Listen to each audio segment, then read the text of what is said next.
নন্দিনী, নন্দিনী, আবার স্বপ্ন দেখছিস? তুই আর কতক্ষণ ধরে স্বপ্ন দেখবি সেটা আমায় বলে দে, আমি ওই দূরে গিয়ে বসে থাকবো। এই যাও তো মামা, তুমি সবসময় আমাকে রাগাও।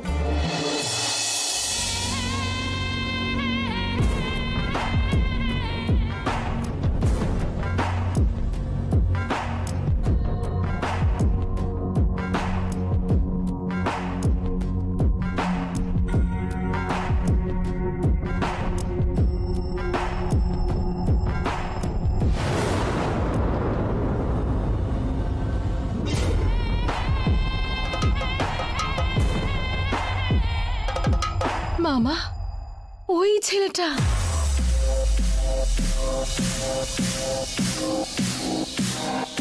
সেদিন বাইকে করে এসেছিল না, আজকে দেখো গাড়ি করে এসেছে।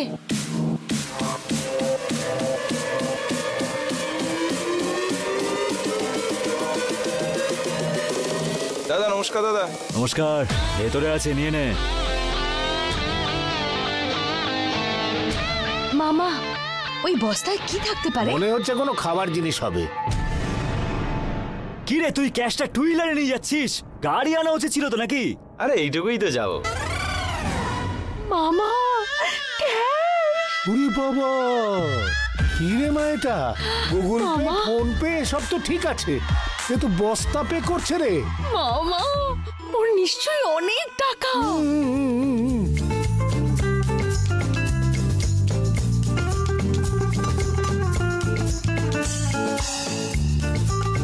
নন্দিনী, নন্দিনী, হে ভগবান, আবার স্বপ্ন দেখছে। হাই। হাই।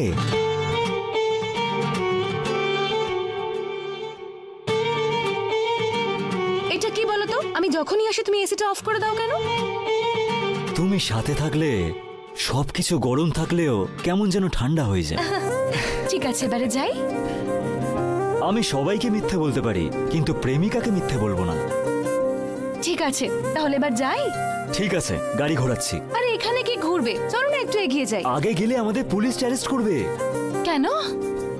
গাড়িতে চন্দন গাছ পাচার করছি বলে। চন্দন কাঠ? আরে তোমাকেই বলছি। ঠিক আছে, তুমি খেয়েছো কিছু? চোখ দিয়ে খেয়েছি, মুখ দিয়ে খাইনি। মানে? তোমাকে দেখেই আমার মনটা ভরে গেছে। শুধু হাত দিয়ে হ্যান্ডশেক করলে হবে? একটা কিসও তো দিতে হবে। এই সব কিছু বিয়ের পর হবে কিন্তু। ঠিক আছে, কালকে আমার বাড়ি আসবে? কেন? কালকে বাড়িতে লক্ষ্মী পুজো আছে যে। আমাদের বাড়িতে পুজো করার জন্য প্রতিমা নেই, সেই জন্য তোমাকে বসিয়েই পুজো করব। তার মানে কি আমাকে লক্ষ্মী ঠাকুরের মতন দেখতে লাগছে? লক্ষ্মী সরস্বতী সব তুমি। আচ্ছা, তোমার ওয়েট কত?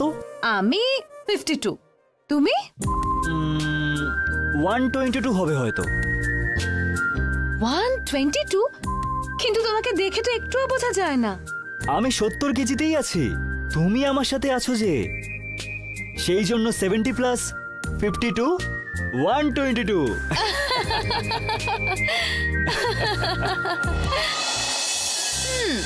এইসব কথা বলে বলে আমার মাথাটাই খারাপ করে দেবে। এক মিনিট। হ্যাঁ,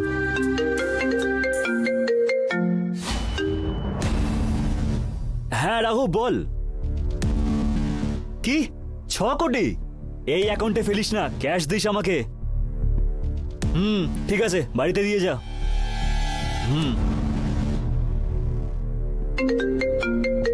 আহা, এক সেকেন্ড। হ্যাঁ, ওকে। এই রাজু, এই 60 কোটি তো? 2 দিন সময় দে, অ্যাকাউন্টে আমি ট্রান্সফার করে দিচ্ছি। হ্যাঁ, আরে ঠিক আছে ঠিক আছে, ওকে। আরে ভাই ঠিক আছে।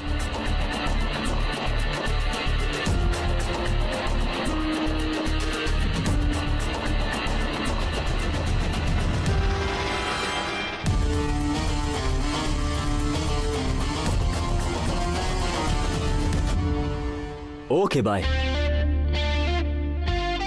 আগে তো আমি এলেই তুমি ফোনটা সুইচ অফ করে দিতে, এখন কি তুমি আমার সামনে বসে বসেই ফোন করবে? ইলেকশন শেষ হওয়ার পর কে ক্যাম্পেইন করে? মানে? আরে তোমাকে পাওয়াটাই বাকি ছিল, তোমাকে পেয়ে গেছি তাই সুইচ অফ করেছি। এখন তুমি আমার হয়ে গেছো, আর সুইচ অফ করে কি হবে বলো? ঠিক আছে, তাহলে আমি চললাম। আরে মজা করছিলাম তো। ঠিক আছে, ফোন সুইচ অফ করে দিচ্ছি, ওকে? এবার ঠিক আছে? হ্যাপি তো? So sweet of you, I love you. Love you too. ঠিক আছে চলো, তোমাকে একটা খুব দামি নেকলেস কিনে দিই। কি নেকলেস?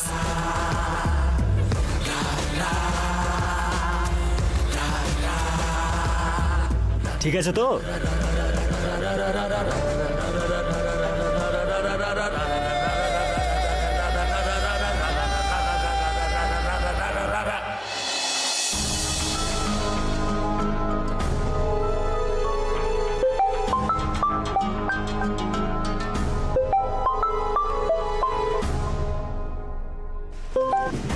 Hello, hello. নমস্কার ম্যাডাম।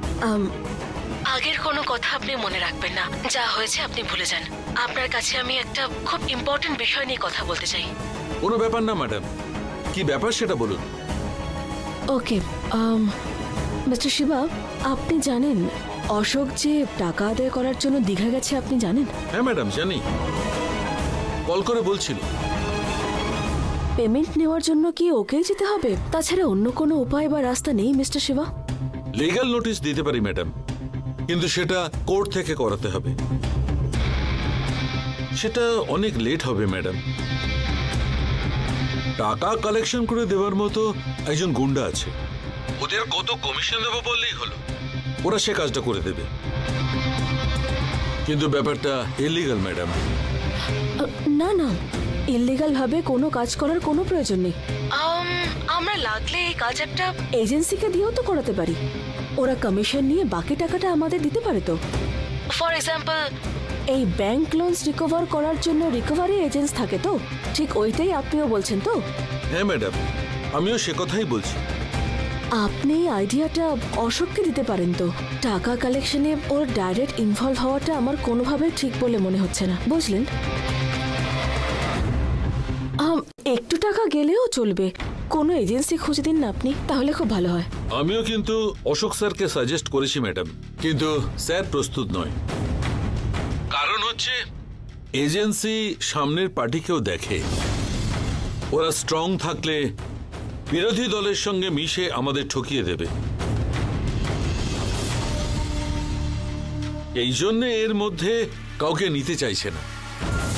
আমরা নিজেই কাস্টমারের কাছে গিয়ে টাকা কালেক্ট করব, সেটাই বললেন। কিন্তু এটাই তো আমাদের বড় প্রবলেম মিস্টার শিবা।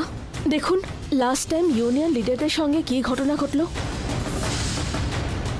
ও ডাইরেক্ট ভাবে ইনভলভ হয়ে গেল, আর তার জন্য উল্টে প্রবলেম আমাদেরই হলো। আপনি একটা কাজ করুন, যত তাড়াতাড়ি সম্ভব আমাদের কোম্পানিতে রিকভারি টিম বলে কয়েকজনকে অ্যাপয়েন্ট করে নিন। ওরা কোনো পেমেন্ট বাকি থাকলে রিকভারি করার জন্য সেখানে থাকবে। ঠিক আছে ম্যাডাম, আমি রিকভারি টিম অ্যাপয়েন্ট করার ব্যবস্থা করছি। হ্যাঁ, ওনাদের কিন্তু স্ট্রং থাকতে হবে, শক্তভাবে কথা বলতে হবে, ভয় পেলে চলবে না। এইরকম লোক অ্যাপয়েন্ট করুন আপনি। ওনাদের যে রোজ অফিসে আসতে হবে তা নয়, আমাদের প্রয়োজনের সময় অফিসে আসলেই হলো। আমাদের পেমেন্ট যদি কেউ ডিলে করে তাহলে কোম্পানির আইডি কার্ড নিয়ে ওরা কোম্পানির কাছে গিয়ে কথা বলে রিকভারি করে আসলেই হলো। আর একটু স্ট্রিক্ট ভাবে কথা বললেই হলো। ওইটাই যদি কোনো ইস্যু হয় তাহলে সেটা হ্যান্ডেল করার জন্য আমাদের লিগ্যাল টিম তো আছেই।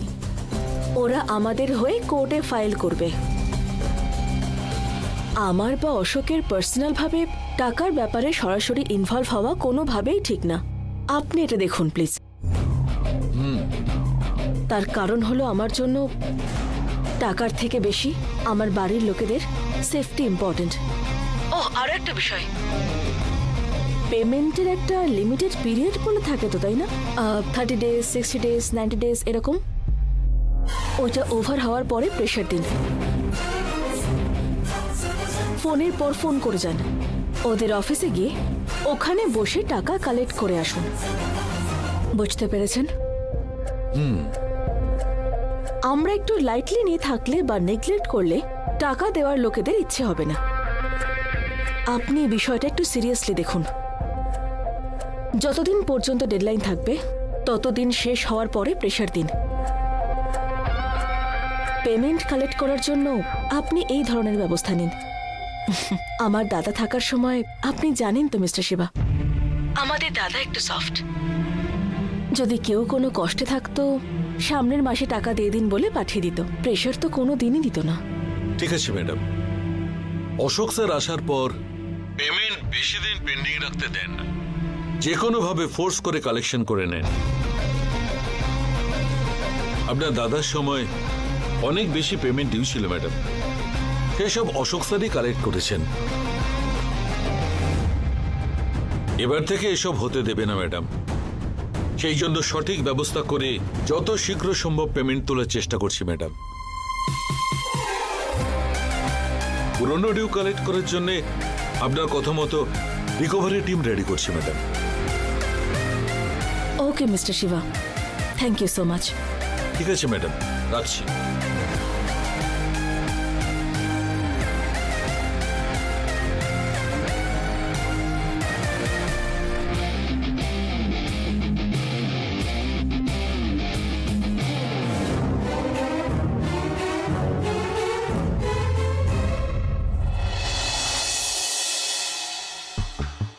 মামা, তুমি কোথায় নিয়ে যাবে বলে আমাকে তখন থেকে হাঁটাচ্ছ বলো তো? আর তো হাঁটতে পারছি না। হাঁটা ভালো রে মা, হাঁটা চলা করলে শরীর ভালো থাকে, বুঝলি? ওটা তোমার মতন বয়স্কদের জন্য, আমি কেন এত হাঁটতে যাব? আচ্ছা ঠিক আছে, অ্যাটলিস্ট একটা গাড়ি তো আনতে পারতে। গাড়ি কেন রে মা, জেট প্লেন নামিয়ে দিতাম। তার মাঝে তোর বৌদি সুস্থ হয়ে সব প্ল্যান নষ্ট করে দিল। মামা, আমি আর হাঁটতে পারছি না, একটা ট্যাক্সি তো অ্যাটলিস্ট থামাও। আরে দাঁড়া, আমি দেখছি।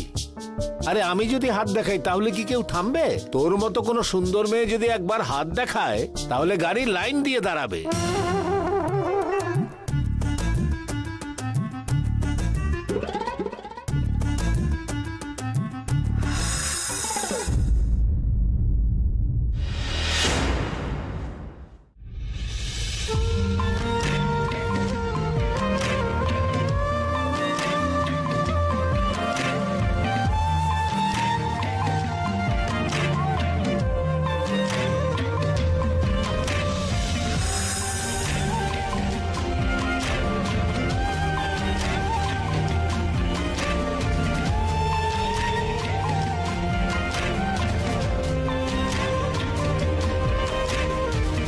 মামা, এটা ওই ছেলেটা, তখন একটা ড্রেসে ছিল এখন অন্য।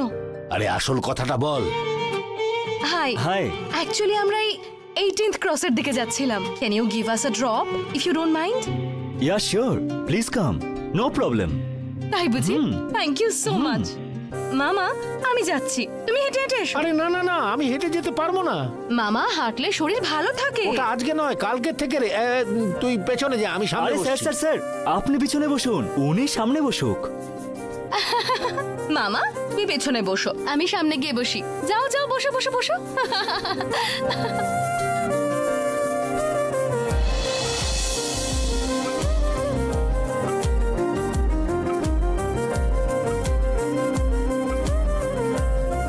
তোমার কি বিয়ে হয়ে গেছে? এখনো হয়নি স্যার। বিয়ের ব্যবস্থা করলে বিয়ে করবে? আগে পাত্রী খুঁজতে হবে স্যার।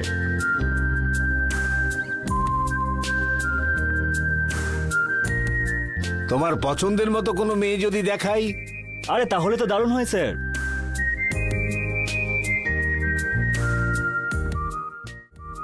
আমার বাবা মাও কখনো এভাবে চিন্তা করেনি স্যার। আপনি মহান স্যার, ঠাকুরই আপনাকে হয়তো আমার জন্য পাঠিয়েছে। তোমার বাড়ি কোথায়? স্যার এই তো ক্যামাক স্ট্রিটে। ও আচ্ছা, তোমার কাছে কটা গাড়ি আছে? এই 35টার মতন হবে স্যার, কিন্তু কখনো 60-70টাও থাকে স্যার। হ্যাঁ, 60-70 খানা গাড়ি রাখে, তার মানে বাড়িটা কত বড় হবে?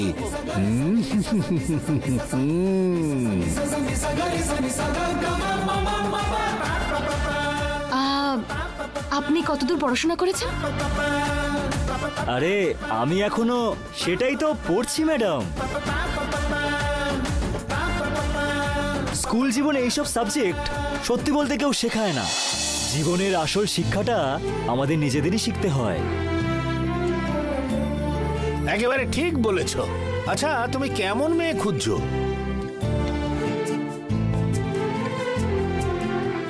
মেয়ে মায়ের মতন হলেই হলো স্যার।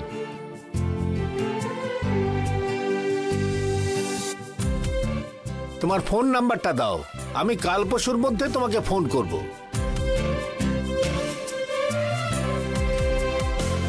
9888888888। Fancy number. এইটা আমার লাকি নাম্বার স্যার, এই জন্য অনেক টাকা দিয়ে কিনেছি। আমার জন্মের মাসটা 8, জন্ম তারিখও 8, বাড়ির নাম্বার 8/8, আমার সুনাম্বারও 8, আমার কাজের সময়ও 8টা থেকে 8টা। তুমি তো দেখছি খুব শৌখিন লোক।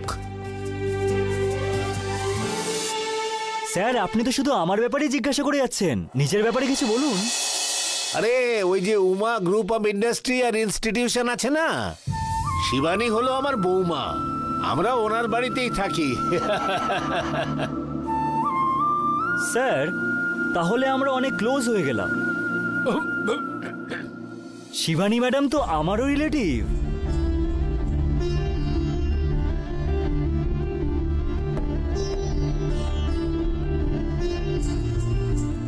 আমাদের গাড়িটা খারাপ হয়েছিল, তাই তোমার কাছে লিফট চাইলাম, এখানেই থামিয়ে দাও।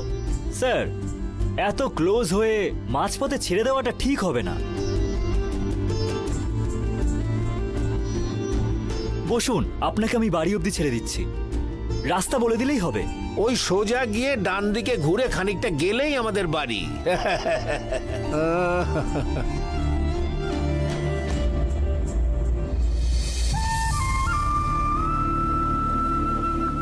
এক ঢিলেই বিয়ের প্রবলেমটা সলভ হয়ে গেল। যাই হোক, সায়নকে বারণ করে দিয়েছি, ভালো ছেলেই পাওয়া গেছে, এবার বিয়েটা দিয়ে দিতে হবে। হ্যাঁ এখানে এখানে সাইড করে দাও, সাইড করে দাও। Okay okay sir, thank you, bye bye. Thank you thank you. চলে আয় মা নন্দিনী।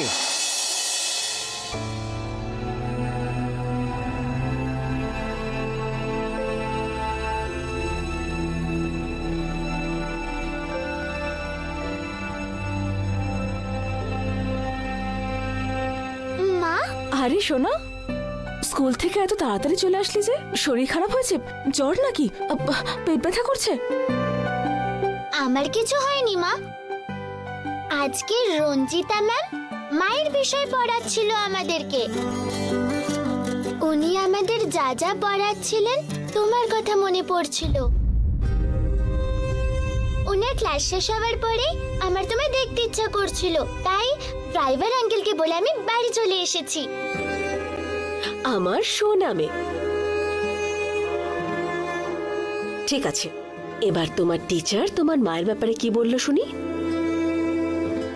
টাকা দিয়ে তো আমরা বহু মূল্যবান জিনিস কিনতে পারি, কিন্তু সেই টাকা দিয়ে মায়ের ভালোবাসা কখনো কেনা যায় না।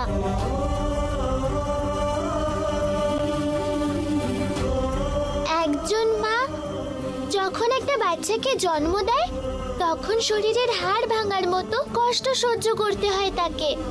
সত্যি নাকি মা? একটা মা 5টা বাচ্চাকে পালন করতে পারে, কিন্তু যখন বাচ্চাদের সময় আসে তখন তারা মায়েদের খেয়ালই রাখে না। বাচ্চা যখন মায়ের পেটে থাকে তখন যা ইচ্ছা জাগে সেটা খেতে পারে না, শরীরের খুব যত্ন নিতে হয়। একটা বাচ্চাকে জন্ম দেওয়ার সময় অনেক সময় মায়েরা নাকি মরেও যায়। খাবার কম থাকলে মায়েরা নিজেরা নাকি বাচ্চাদের খাওয়ায়, তারপরে যদি বেঁচে থাকে তখন তারা নিজে খায়। বাচ্চারা বৃষ্টিতে ভিজলে মায়েরা সত্যি খুব বকে। শরীর খারাপ হয় যদি, আমার মুখ দেখার আগে থেকেই আমার মা আমাকে ভালোবাসে। এটা কি সত্যি মা? হ্যাঁ রে সোনা, তুই তো আমাকে একবার মা বলে ডাকিস, কিন্তু আমি তো প্রসবের সময় 100 বার মা মা বলে চিৎকার করেছি। সন্তান তার মাকে হাজার কষ্ট দিলেও মা কোনোদিনই মন খারাপ করে না। কেন জানিস? সন্তান তার মাকে যতই কষ্ট দিক, সেই কষ্টের সঙ্গে মায়ের ডেলিভারি হওয়ার সময়ের যে কষ্ট, তার কোনো তুলনা হয় না। সন্তানকে জন্ম দেওয়ার পরপরই মায়ের দায়িত্ব শেষ হয়ে যায় না, বরং দায়িত্ব বেড়ে যায়। বাচ্চাকে বসা থেকে দাঁড় করাতে শেখাতে হয়, যাতে কোনো রকম রোগ না হয় তার জন্য যত্ন করতে হয়। বাচ্চা বড় হয়ে যাওয়া না অবধি নিজের প্রাণ দিয়ে হলেও তাকে রক্ষা করতে হয়। কারোর কাছ থেকে ধার নিলে শোধ করা সম্ভব, কিন্তু মায়ের এই ধার কোনোদিন শোধ করা যায় না সোনা। পরের জন্মে আমি মা হয়ে যাব, তুমি আমার মেয়ে হয়ে জন্মাবে।